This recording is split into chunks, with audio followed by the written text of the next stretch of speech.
Hi friends, square root x plus 1 minus square root x minus 1 is given as 1.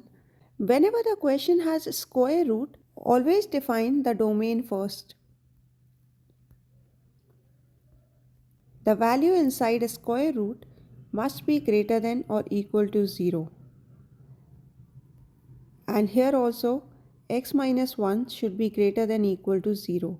If we subtract inequality by the same number, the inequality does not change. In this case, x is greater than equal to minus 1.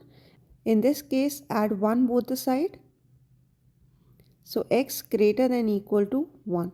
Combining both the values, we know that x must be greater than equal to 1. Now let's solve the question. If you have two square root values on one side, start by taking one of these to right hand side.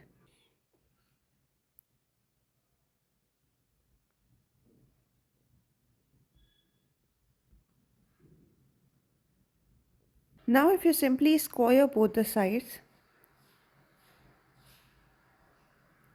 you get x plus 1 equal to 1 plus x minus 1 plus 2 times square root x minus 1.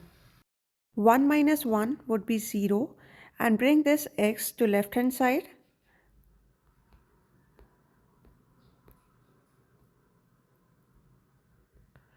You can cancel x and x now. So 1 is equal to 2 square root x minus 1.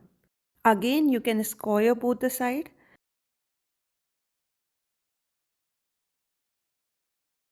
This will be 1 equal to 4 into x minus 1. If you divide both sides by 4, x minus 1 will be 1 by 4. To get x, add 1 both the side. This will become x minus 1 plus 1, x equal to 1 by 4 plus 1. That means you get your x 5 by 4. You can check this value with the domain taken. 5 by 4 is greater than 1, so this value is correct.